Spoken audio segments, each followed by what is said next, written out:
शर्मन भगवान महावीर स्वामी की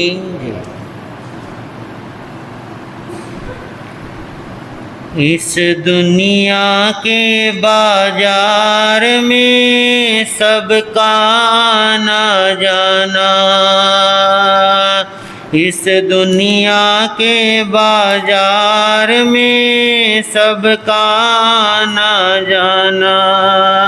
जिसे समझता है तो अपना,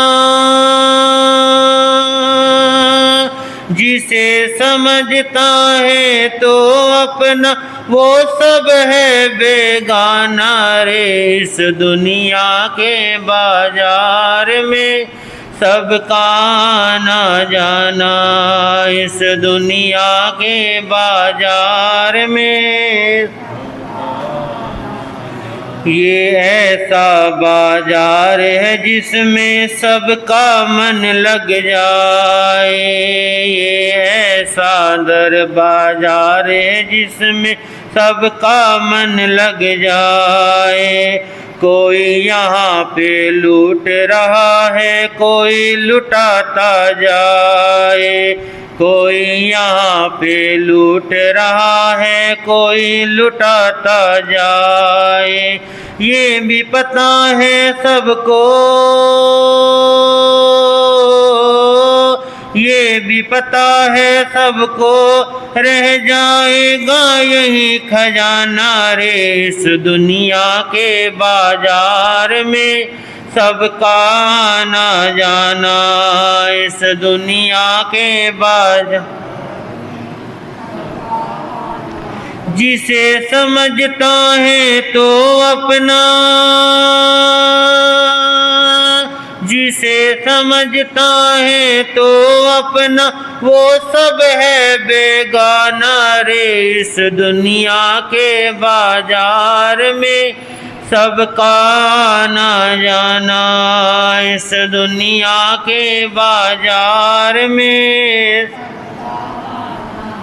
कोई यहाँ पर बोला भला, कोई करे बेईमानी, कोई यहाँ पर बोला भला, कोई काम किसी का नाम किसी का, सबकी यही कहानी। काम किसी का नाम किसी, सबकी यही कहानी। अपना काम निकल जाए फिर, अपना काम निकल जाए फिर, भाड़ में जाए जमाना रे। इस दुनिया के बाजार में सबका आना जाना, इस दुनिया के बाजार। जिसे समझता है तो अपना, जिसे समझता है तो अपना, वो सब है बेगाना रे। इस दुनिया के बाजार में सबका आना जाना, इस दुनिया के बाजार में। कोई किसी का नहीं यहाँ पे काम करे सब अपना, कोई किसी का नहीं यहाँ पे काम करे। लेकिन इनको पता नहीं है, लेकिन इनको पता नहीं ये एक है झूठा सपना। लेकिन इनको पता नहीं ये है एक झूठा सपना।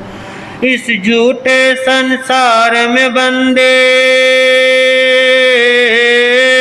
इस झूठे संसार में बंदे, दिल ना कभी लगाना रे। इस दुनिया के बाजार में सबका आना जाना, इस दुनिया के बाजार में सब। जिसको जिसे समझता है तो अपना, जिसे समझता है तो अपना वो सब है बेगाना रे। इस दुनिया के बाजार में सबका आना जाना, इस दुनिया के बाजार में कुछ तो सोच समझ ले बंदे, ना बन इतना बोला। कुछ तो सोच समझ ले बंदे, ना बन इतना। हीरा सा अनमोल ये जीवन क्यों माटी में रोला। हीरे सा अनमोल ये जीवन क्यों माटी। जानबूझ कर इस दुनिया में, जानबूझ कर इस दुनिया में ना बन तो अनजाना रे। इस दुनिया के बाजार में सबका ना जाना, इस दुनिया के बाजार जिसे समझता है तो अपना, जिसे समझता है तो अपना वो सब है बेगाना रे। इस दुनिया के बाजार में सबका आना जाना, इस दुनिया के बाजार में सबका आना जाना।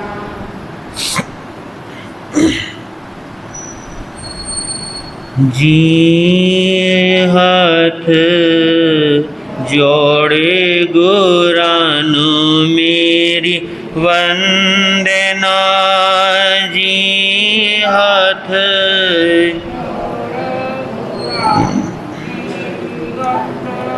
एक बार वंदना, हजार बार वंदना।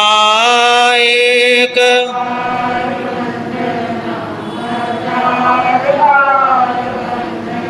लाख बार वंदना, करोड़ बार वंदना। लाख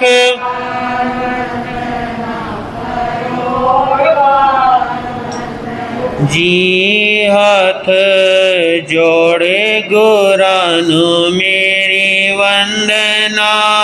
जी हाथ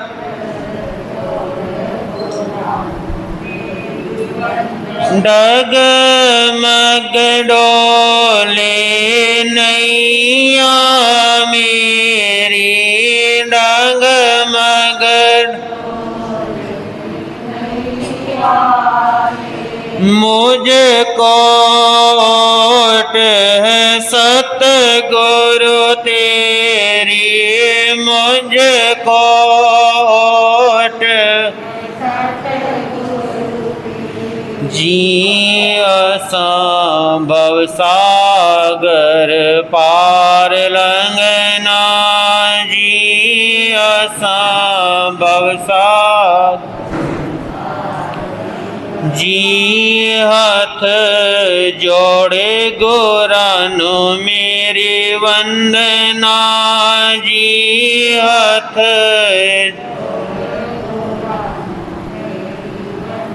एक बार वंदना, हजार बार वंदना।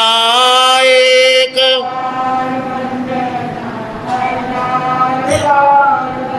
लाख बार वंदना, करोड़ बार वंदना। लाख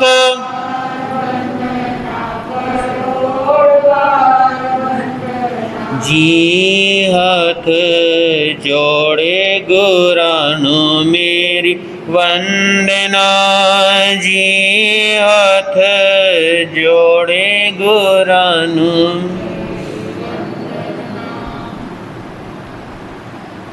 शासनपति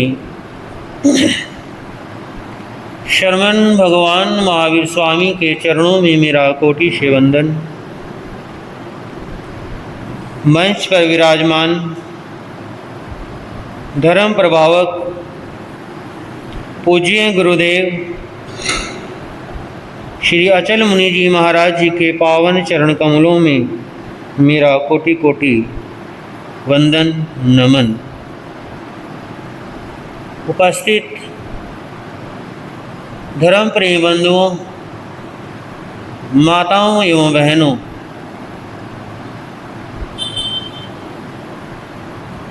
हम आपके सामने चर्चा कर रहे हैं मन के विषय में। किसके विषय में? हम आपके सामने मन के विषय में चर्चा कर रहे हैं। तो बंधुओं, ज्ञानी महापुरुष अपनी वाणी में फरमाते हैं, कहते हैं, इस मन को वश में करने के लिए अभ्यास और वैराग्य का सहारा लो। इस मन को वश में करने के लिए वैराग्य और अभ्यास का सहारा लो। मन काबू नहीं आता तो अधीर मत बनो, बल्कि धैर्य रखो। क्या रखो मेरे बंधुओं? धैर्य रखो और लगे रहो अपनी साधना में। एक दिन सिद्धि जरूर मिलेगी। तो बंधुओं, कहते हैं महर्षि वेद व्यास जी अपने शिष्यों को पढ़ा रहे थे। महर्षि वेद व्यास जी क्या कर रहे थे? अपने शिष्यों को पढ़ा रहे थे। और पढ़ाते पढ़ाते मन का प्रसंग आ गया। किसका प्रसंग आ गया? पढ़ाते पढ़ाते मन का प्रसंग आ गया और वो कहने लगे, बाप को अपनी जवान बेटी के साथ, बाप को अपनी जवान बेटी के साथ और एक नौजवान भाई को अपनी जवान बहन के साथ एकांत में नहीं बैठना चाहिए। क्या नहीं होना चाहिए? बाप को अपनी जवान बेटी के साथ और एक नौजवान भाई को अपनी जवान बहन के साथ एकांत में नहीं बैठना चाहिए। तो शिष्य ने कहा, क्यों? क्योंकि गुरु ने कहा, क्योंकि ये मन बड़ा चंचल है। ये मन क्या है मेरे बंधुओं? ये मन बड़ा चंचल है। तो बंधुओं, उनके प्रमुख शिष्य जयमणि ने कहा, गुरुदेव सब बातें तो समझ में आ गई, सब बातें तो जच गई। क्या व्यक्ति इतना गया बीता है कि उसका मन अपनी बेटी या बहन पर ही क्या हो जाए? हाँ जी मेरे बंधुओं, क्या व्यक्ति इतना बीत गया कि उसका मन अपनी जवान बेटी या बहन पर ही क्या हो जाए? बहन पर ही खराब हो जाए। तो बंधुओं, महर्षि वेदव्यास जी ने कहा, देखो अब संध्या का समय हो रहा है। महर्षि वेदव्यास जी ने क्या कहा मेरे बंधुओं? कि अभी संध्या का समय हो रहा है और इस विषय पर बाद में क्या करेंगे? हाँ जी, क्या करेंगे? बात पर, इस विषय पर बाद में चर्चा करेंगे। तो बंधुओं, कहते हैं सबने अपनी पोथी पन्ने समेटे और अपनी अपनी कुटिया की ओर कहाँ चल दिए मेरे बंधुओं? अपनी अपनी कुटिया की तरह चल दिए। और जय मुनि भी चल पड़े। और जैसे ही कहते हैं वो अपनी कुटिया के नजदीक पहुंचे तो उन्हें एक नारी के रोने की आवाज सुनाई दी। जय मुनि को क्या सुनाई दी? एक नारी के रोने की आवाज सुनाई दी। और जय मुनि उसी ओर क्या हो गए? जय मुनि उसी ओर बढ़े और देखा कि एक नवयुवती 16 श्रृंगार किए हुए सजी हुई रो रही है। एक नवयुवती 16 श्रृंगार किए हुए सजी हुई है और वो क्या कर रही है? रो रही है। और जयमणि ने पूछा, बेटी क्या बात है, तुम क्यों रो रही हो? जयमणि ने क्या पूछा, बेटी तुम क्यों रो रही हो? तो उसने कहा, धर्मपिता मैं अपने पति के साथ पियर से ससुराल की ओर क्या कर रही थी? ससुराल की ओर जा रही थी और मुझे बहुत क्या लगी? मुझे बहुत प्यास लगी थी और वो पानी लेने चले गए और अब तक लौट कर नहीं आए। और अब आप बताओ मैं कहाँ जाऊं? क्या कहने लगी वो कि अब आप बताओ अब आप बताओ मैं कहाँ जाऊं। तब जय मुनि ने कहा, पुत्री घबराओ मत, आप मेरे साथ चलो। जय मुनि ने क्या कहा कि पुत्री घबराओ मत, आप मेरे साथ चलो। तो बंधुओं कहते हैं जय मुनि उसे अपनी कुटिया में, उस युवती को अपनी कुटिया में ले आए और खाने को कुछ फल फ्रूट दिए और पीने को पानी दिया। तो कहा, बेटी तुम इस घर में क्या रुक जाओ, तुम यहाँ रुक जाओ और अंदर से द्वार बंद कर लो और मैं बाहर बैठा जाप कर रहा हूँ। जय मुनि ने क्या कहा कि तुम अंदर बैठ जाओ और अंदर से क्या लगा लो, अंदर से कुंडी लगा लो और मैं बाहर बैठा क्या कर रहा हूँ, मैं बाहर बैठकर जाप करता हूँ। और सुनो, अब अंधेरा होने लगा है। अब क्या होने लगा है? अब अंधेरा होने लगा है। और कहते हैं अंधेरा पाप का साथी है। अंधेरा क्या है मेरे बंधुओं? अंधेरा पाप का साथी है। और यहाँ रात विचारों के राक्षस बहुत आते हैं। अगर कोई मेरा नाम लेकर भी द्वार, जय मुनि क्या कह रहे हैं मेरे बंधुओं?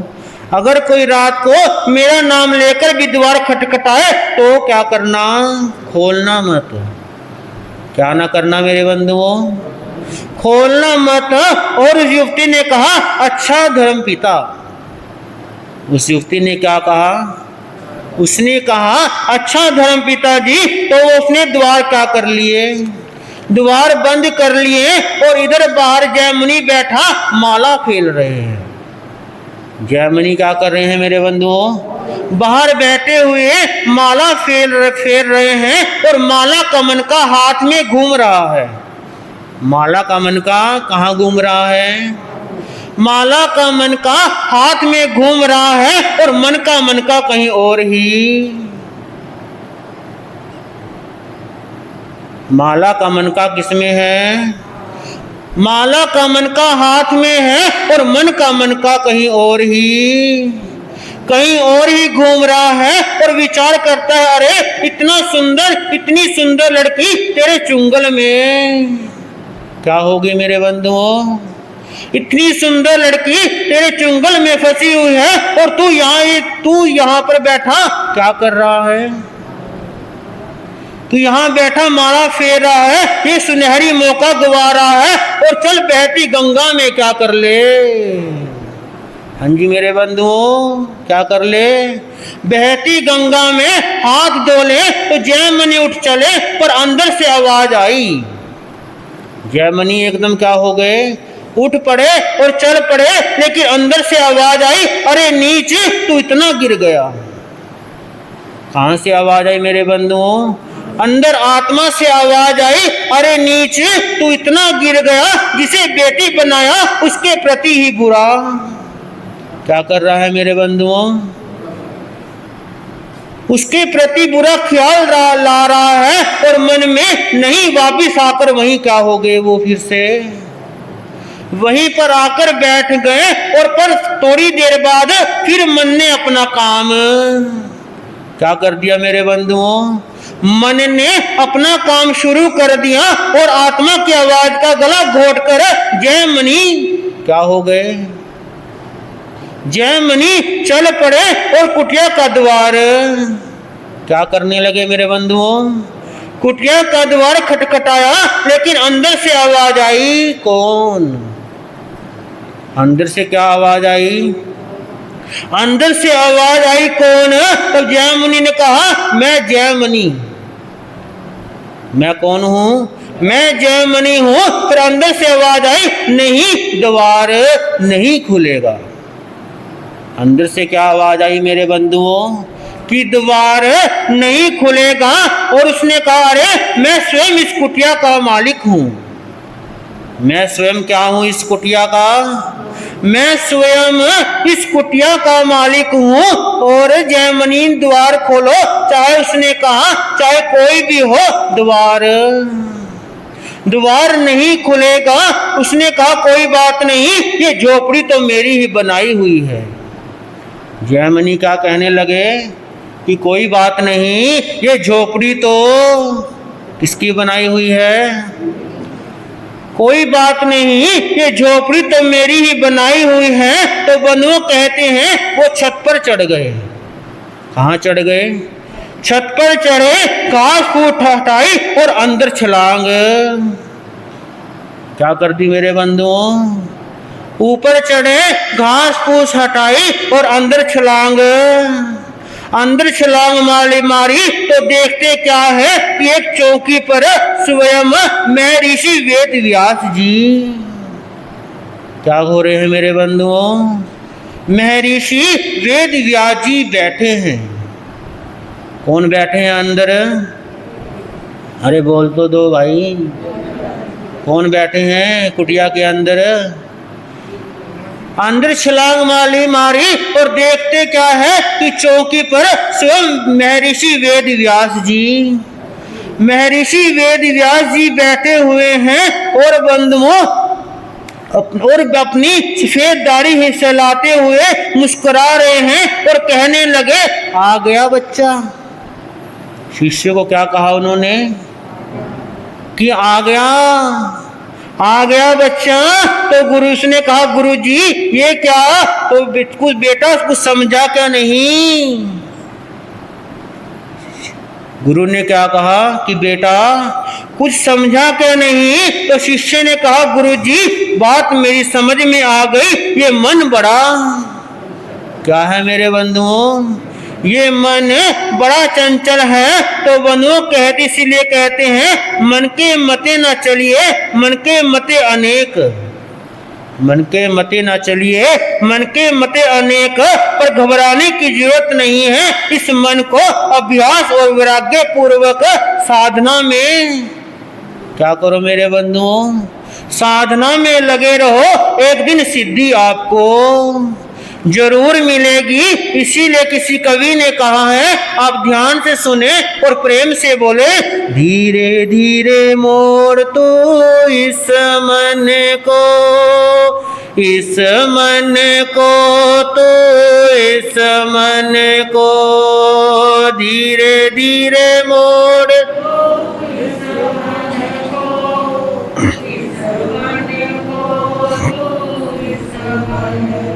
मन मोड़ा फिर डर नहीं, कोई दूर प्रभु का घर नहीं। मन मोड़ा फिर डर नहीं, कोई दूर प्रभु का घर नहीं। धीरे धीरे मोड़ तो इस मन को, इस मन को, तो इस मन को धीरे धीरे मोड़ तू इस मन को, इस मन को, तो इस मन मोड़ा फिर डर नहीं, कोई दूर प्रभु का घर नहीं। धीरे धीरे मोड़ तू इस मन को, इस मन को, तो इस मन को धीरे धीरे मोड़।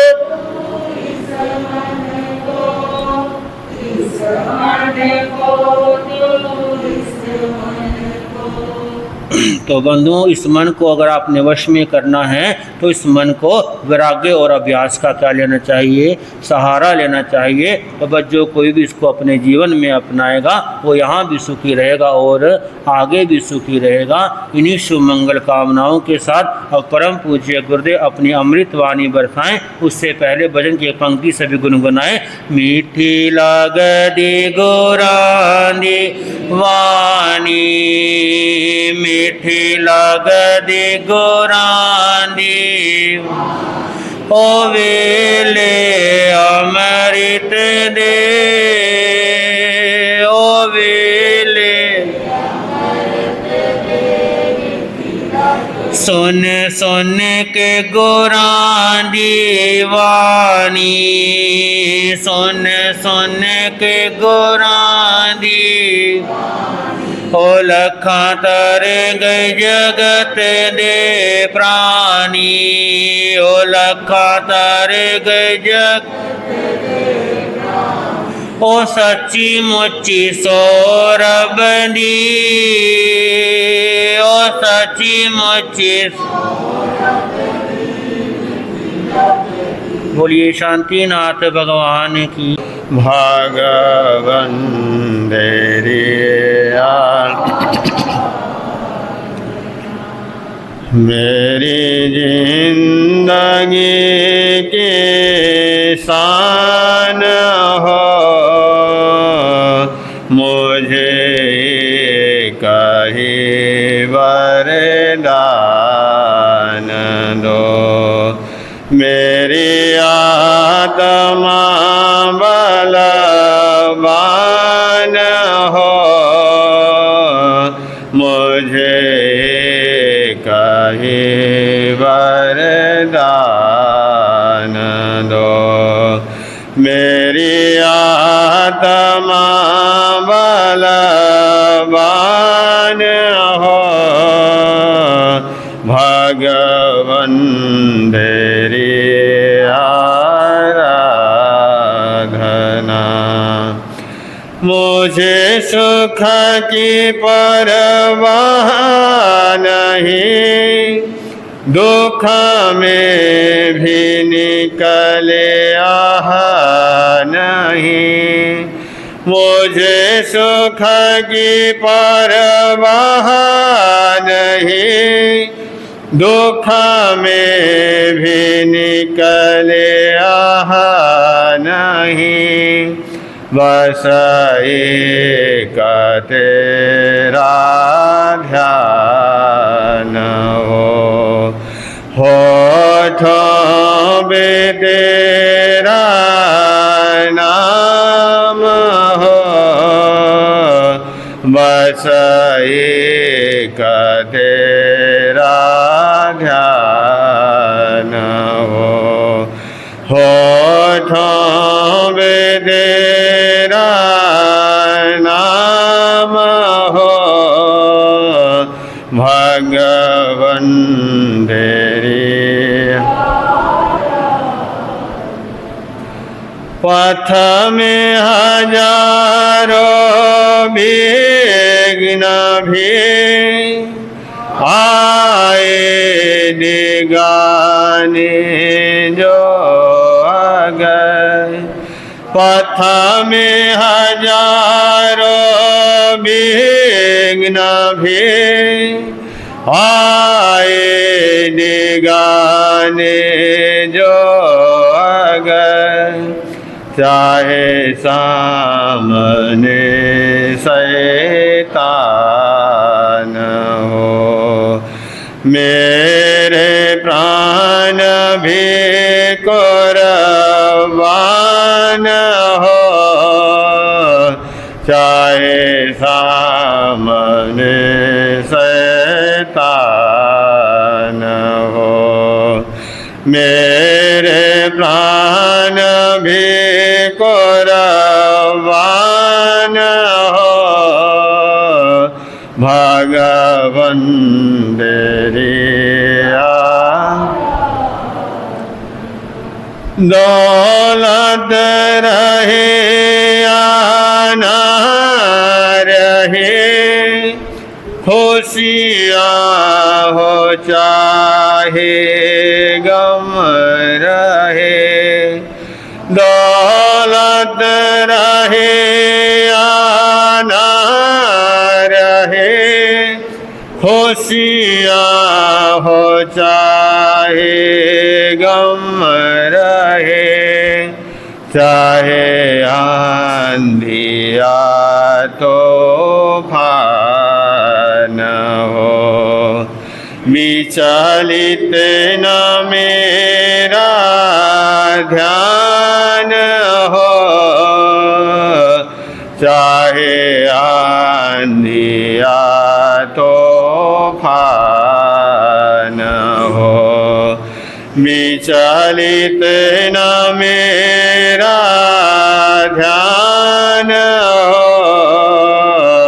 भगवन तेरी आराधना, भगवन तेरी आराधना।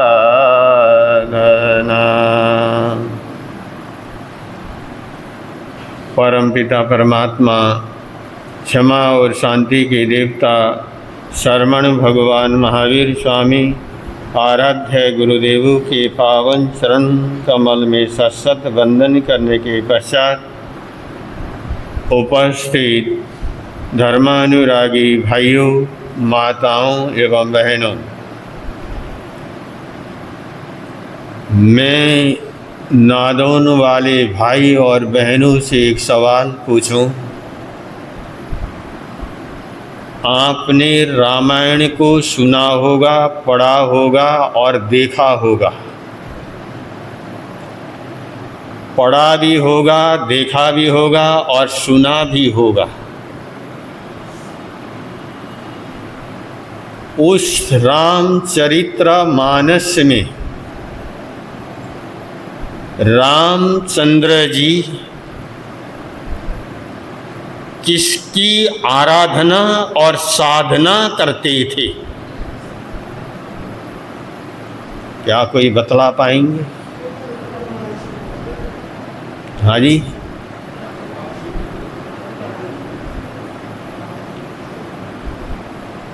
रामचंद्र जी कौन सी देवी की आराधना करते थे? कौन सी देवी क्या माला फिरते थे? कोई बतला सकते?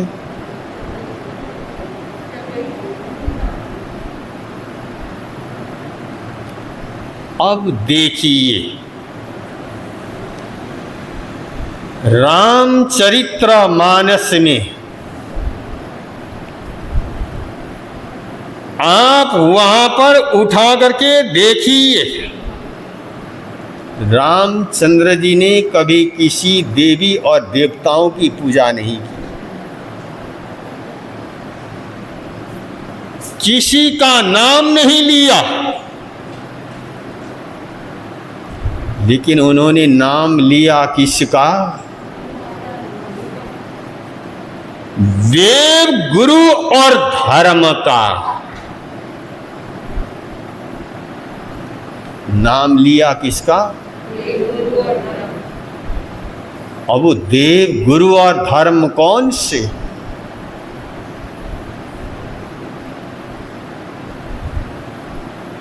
जिनको हम वितराग परमात्मा कहते हैं,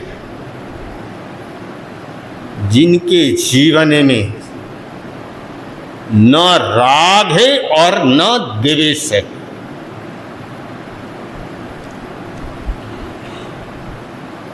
अब मैं आपसे पूछता हूं,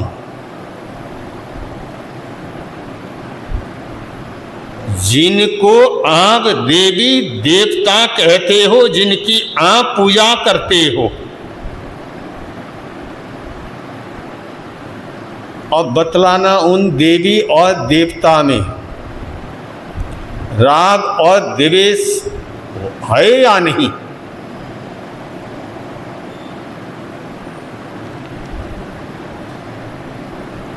क्यों जी महामंत्री जी? जो देवी देवता हैं उनमें राग द्वेष है या नहीं? हाँ जी, है। आप सब ज्ञानी हो, सब जानते हो, और जिसमें राग और द्वेष होगा वो दूसरे को दुख भी दे सकता है और दूसरे को सुख भी दे सकता है।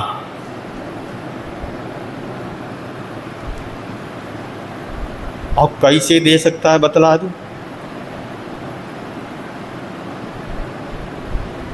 मैं कहीं दूर नहीं, आपके समक्ष ही घटना क्या कर दूं, बतला दूं। आपके 2 बेटे हैं और उन दोनों बेटों में से एक बेटा आपकी आज्ञा को नहीं मानता, आपकी बात को नहीं मानता और आपकी सेवा नहीं करता।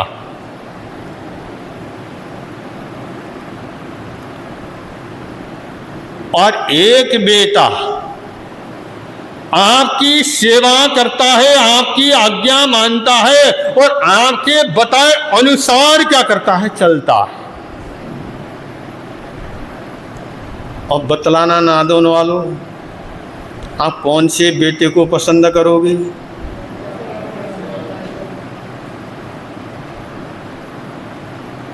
आप जो आपकी आज्ञा मानता है, सेवा करता है, और उस बच्चे को आप क्या करोगे? पसंद करोगे। अगर कोई बढ़िया से बढ़िया माल भी होगा तो आप किसको दोगे? कौन से बेटे को दोगे? जो आपकी सेवा करेगा, जो आपकी आज्ञा मानेगा, तो आप उसको बढ़िया चीज क्या करोगे? दोगे। अब आप उसको बढ़िया चीज क्यों दोगे? क्यों दोगे? बढ़िया चीज इसलिए दोगे, आपका उसके प्रति ज्यादा राग होगा, उसके प्रति राग होगा, ज्यादा मोह होगा और ज्यादा आसक्ति होगी। अब जो बेटा आपकी आज्ञा नहीं मानता, आपकी सेवा नहीं करता, उस बेटे को प्रति आपका मोह क्या करेगा? मैं आपसे पूछूं, आपको कौन सा बेटा पसंद है? एक काम करने वाला और एक काम न करने वाला। अगर एक बेटा बहुत काम करता है और दूसरा बेटा क्या करता? काम नहीं करता, तो आपको कौन सा बेटा पसंद आएगा? अब जो काम न करने वाला है वो स्मार्ट है, सुंदर है, बढ़िया है, अच्छा है, लेकिन जो काम करता है वो काला कलूटा है, शकल भी नहीं है।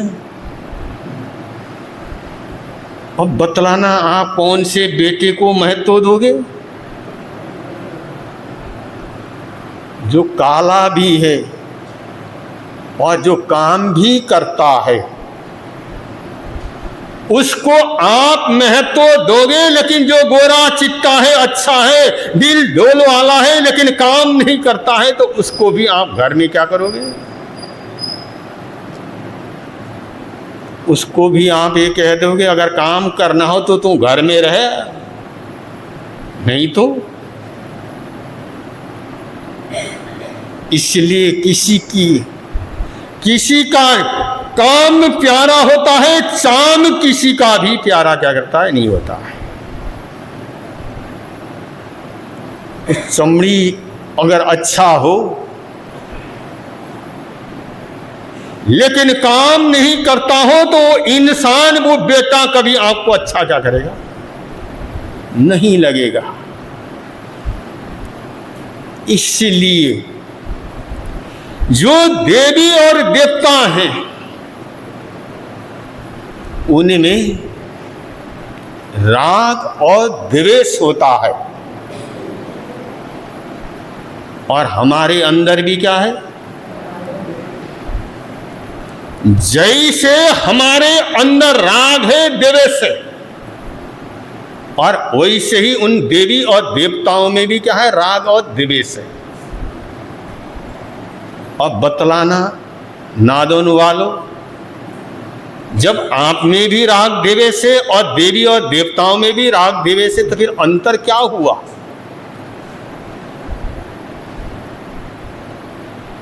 अब मैं आपसे पूछता हूं,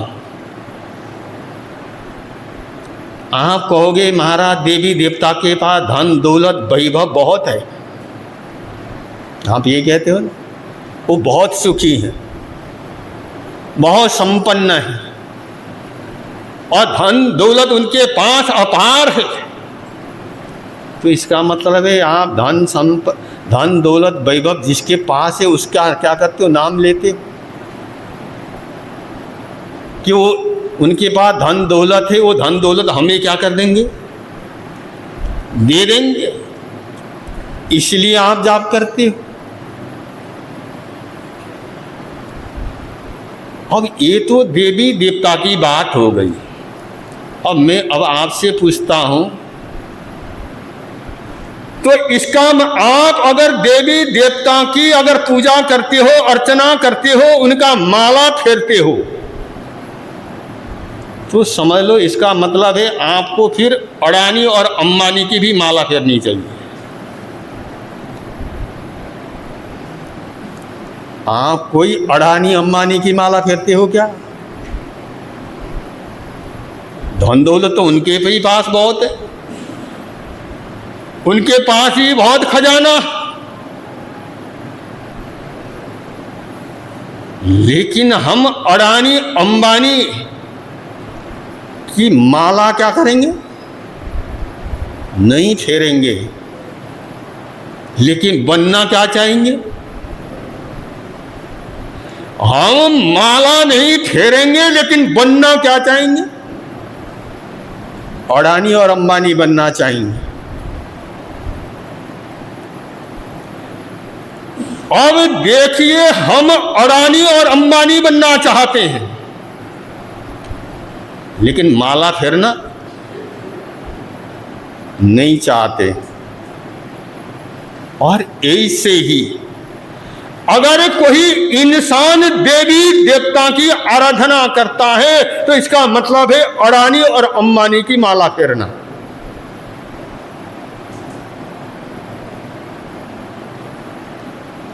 अब उन अडानी अंबानी की माला फेरने से क्या आपके जीवन का कल्याण होगा? क्या आपके जीवन में शांति आएगी? आपके घर में शांति बाई तो आ सकती है, शांति बाई तो आ सकती है, शांति लाल भी आ सकता है, लेकिन शांति आए या ना आए ये कोई गारंटी नहीं है। लेकिन शांति कहां आएगी? जब हमारे जीवन में हमें उन देव गुरु धर्म के प्रति क्या होगी, श्रद्धा होगी। उस रामचरितमानस में रामचंद्र जी जिसको प्रणाम करते थे,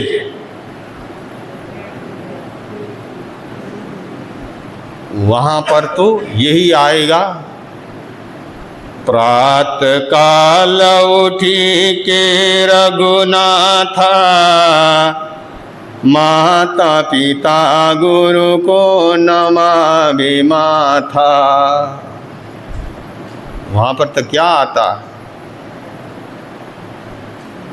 वो रामचंद्र जी सुबह उठ करके अपने माता पिता और गुरु को क्या करते थे, ये तो रोज का उनका क्या था।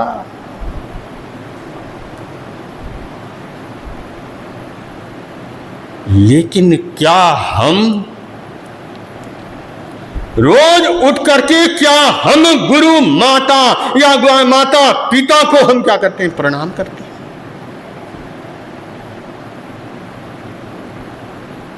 श्रद्धा हो किस पर, सामयिक पर, प्रतिक्रमण पर, तपस्या पर, और उस नौकार मंत्र पर हमको इन चीजों पर अगर हमें श्रद्धा होगी, दुनिया में कितने भी कष्ट आ जाए, दुनिया में कितने भी मुसीबत आ जाए, वो आदमी कभी घबराएगा नहीं, कभी परेशान नहीं होगा, कभी आत्महत्या नहीं करेगा। अब आप देखते हो ना दुनिया में आज बड़े बड़े वैज्ञानिक, बड़े बड़े सरकारी पोस्ट पर रहने वाले जज हो, वकील हो या डॉक्टर हो, और जिनके पास अथाह चाहे धन है, वो भी आज आत्महत्या कर रहे हैं।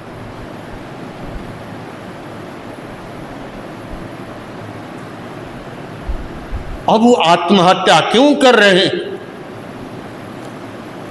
जो बड़े बड़े जज हैं, वकील हैं और सरकारी महकमे में हैं और बड़े बड़े क्या है पोस्ट पर जो क्या है आदमी, लेकिन आज वो आत्महत्या कर रहे हैं। क्या उनके पास धन नहीं है? क्या धन की कमी है? क्या परिवार की कमी है? क्या बाल बच्चों की कमी है? उनके पास सब कुछ है, लेकिन सब कुछ होने पर भी उनको परमात्मा पर श्रद्धा और विश्वास नहीं है। उनको देव गुरु धर्म पर विश्वास नहीं। जिस इंसान को देव गुरु धर्म पर विश्वास नहीं होता है, श्रद्धा नहीं होती है, वो थोड़े से कष्ट आ जाएंगे तो इंसान आत्महत्या कर लेगा।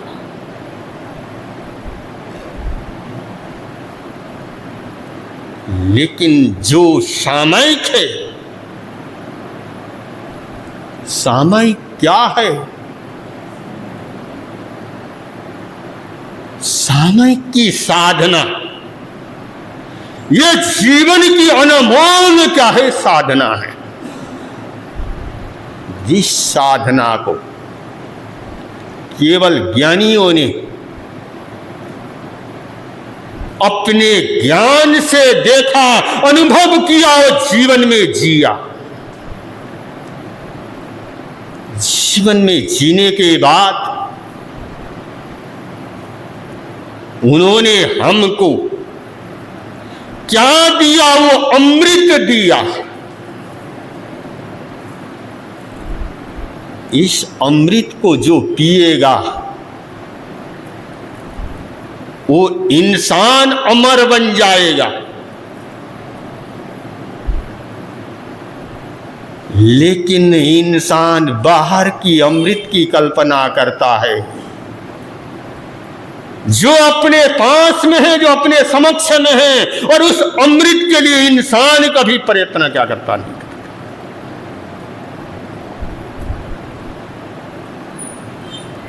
ये अमृत एक ऐसा अमृत है जिसके जीवन में सामयिक होगी, समता होगी, उसके ऊपर भयंकर से भयंकर कष्ट भी आ जाए, भयंकर से भयंकर बीमारियां भी आ जाए, लेकिन वो कभी घबराएगा नहीं, कभी आत्महत्या करेगा नहीं। क्यों नहीं करेगा? क्योंकि उसके जीवन में संभाव है, समता है। कैसी समता है? आपको एक उदाहरण से बतला दूं। रामचंद्र जी का ही उदाहरण ले लो। रामचंद्र जी को जब उनके पिता ने कहा कि बेटा तुझे 14 साल के लिए राजमहल से तुझे जंगल में जाना है,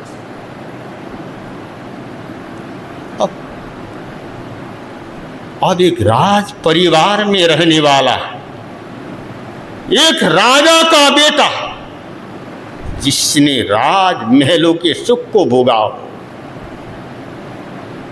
जिसने कभी कोई कष्ट नहीं देखे, कोई परेशानी नहीं देखी, कभी भूख और प्यास क्या होता है अब ये नहीं देखी, और कभी सर्दी और गर्मी क्या होती है ये कभी अनुभव नहीं किया।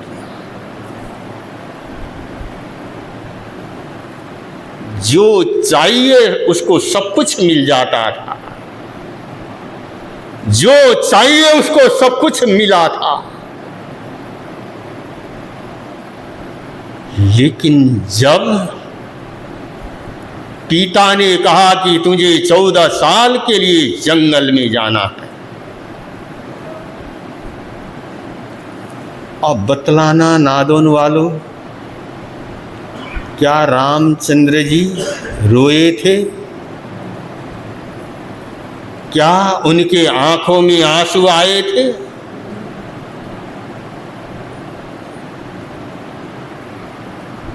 उन्होंने कहा पिता ने जो आज्ञा दी है और उस आज्ञा को सिरोधार्य करते हुए वो 14 साल के लिए जंगल में क्या कर गए, चले गए। न खाने को भोजन है, न पीने को पानी है, न रहने के लिए मकान है, न पहनने के लिए क्या है, वस्त्र है। 1 महीना होता, 2 महीने होते तो आदमी सोच लेता कैसे भी मैं गुजारा कर लेता। 1 साल का होता तो भी मैं गुजारा कर लेता, लेकिन कितने साल, 14 साल तक जिसको खाने के लिए, जिसके पास न रुपए हैं न पैसे हैं, क्या आज खाया तो कल क्या खाना है ये भी उसके पास, इतने कष्ट उनके जीवन में आए। लेकिन क्या कभी रामचंद्र जी ने ये सोचा अरे ऐसे पिता ने ऐसा कष्ट दिया, ऐसा जीवन जीऊंगा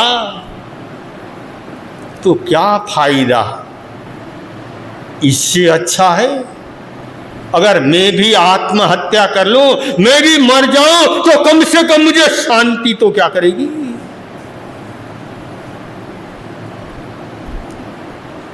लेकिन उन्होंने कभी ऐसा नहीं सोचा, ऐसे भाव उनके मन में नहीं आए। उनके जीवन में समता थी, वो जानते थे जब तक मैं कष्टों को सहन नहीं करूंगा, जब तक मैं इन कष्टों को मुकाबला नहीं करूंगा, इन कष्टों से अगर डर गया, घबरा गया तो मैं अपने जीवन को कभी बना नहीं पाऊंगा।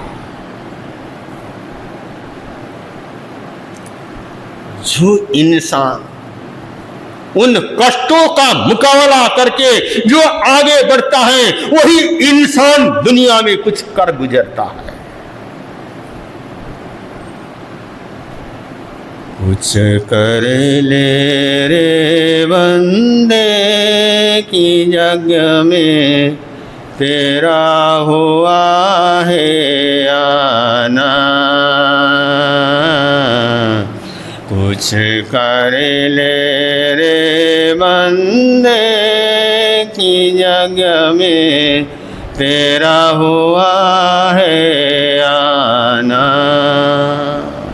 इसलिए कवि ने कहा कि ए बंदे तू इस दुनिया में आया है तो क्या कर, कुछ करके चला जा। और उन महापुरुषों ने अपने जीवन में कुछ किया तो आज हम उनको क्या करते हैं, याद करते हैं, उनका नाम हम क्या करते हैं, लेते हैं। उन कष्टों को, वो सहन करने की ताकत, वो शक्ति कहाँ से मिलती है? उस सामयिक से मिलती है, उस संभाव से मिलती है। अगर ऐसी साधना हम अगर करके आगे बढ़ते हैं तो हमारा जीवन और यहाँ पर भी सुखी होगा और परलोक के अंदर भी सुखी होगा। इन्हीं शब्दों के साथ में संकल्प हो हमारा इंसान हम बनेंगे, संकल्प हो हमारा इंसान हम इंसान बन गए दो भगवान भी बन गए दो हुए सितारे हमारे कहीं गगन के चमके लगते हैं कितने प्यारे, लगते हैं कितने प्यारे, हंसते रहे हंसे संकल्प हमारा इंसान हम, संकल्प हो हमारा इंसान हम। आज के एकासने बियासने बोलिए भगवान महावीर स्वामी जी परम सत्य परम आदरणीय धर्म प्रभाव संबंध उद्योग श्री चंद्र की माता आने 3 कृषि चरणों में मनोज जी संकल्प से वंदन नमस्कार करके सुखद होता है। आज का इवेंट करुणागिरी का है और कल का इवेंट संकल्प जी का है।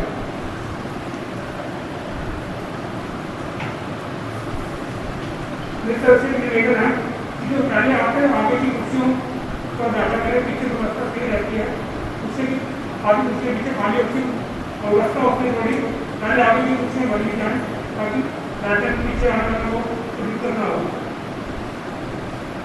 मंगल बाबा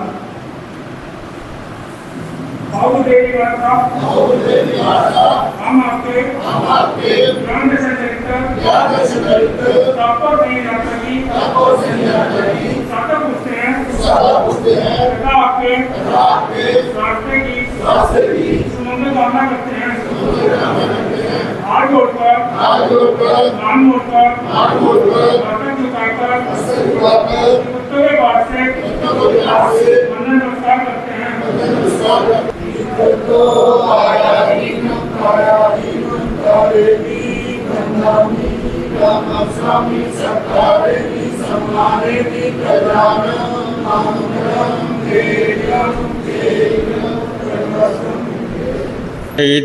भारमासम जगवती महिंदियो संधि संधि करे लोए पत्तो गए मनोतरम। सभी सोच रहे होंगे आज भरत मुनि जी क्यों नहीं आए, उनका थोड़ा पेट में गड़बड़ है इसलिए नहीं आए।